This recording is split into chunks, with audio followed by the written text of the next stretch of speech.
Good morning. Paano malalaman kung buntis ang aso? Sa kalimitang napapanood ko is iba yung sa aso ko kasi mostly yung ibang aso matamlay tapos medyo mahina kumain sa una sa first 2 weeks, pero itong aso ko pag pagdating niya ng mga 2 weeks malakas siyang kumain. Humihina lang siya kumain pagka pang-apat na linggo na. So, ito yung aking aso, si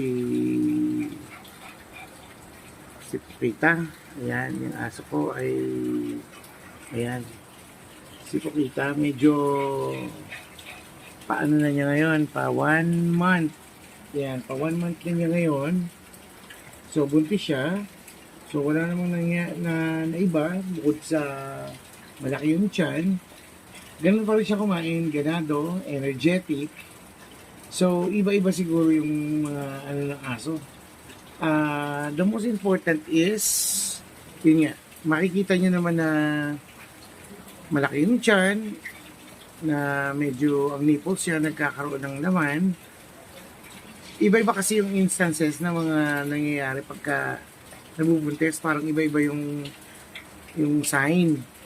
So, pag nanood kayo ng mga YouTube, although may similarities na mga sign ng aso niya, pero yung aking aso, si Pokita, iba.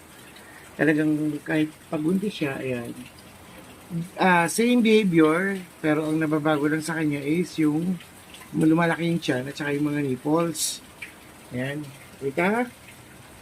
Tapos, pag okay na siya, yung buntis na siya, after 2 months, doon lang siya nakakaramdam ng panghihina or yung pagtatamlay kasi medyo, syempre, nananakit na, medyo kakaroon na ng reaction. Pero the most important is, pag nagpastad kayo at na-shoot yung aso, count yun na lang. Then, pag nakita nyo may different pagbabago, yun, doon kayo mag-count. Pero sa instances ng mga aso ko kasi, dito sa aking aso si Pokita, hindi siya masyadong nagpapakita ng signs na same as na pinapaliwanag ng mga expert. Sa akin kasi iba yung aking aso si Pokita. Mas ano siya, pag nabuntis siya, ganyan, energetic pa rin, same as, na bago lang talaga is mabigat yung siya niya, malaki.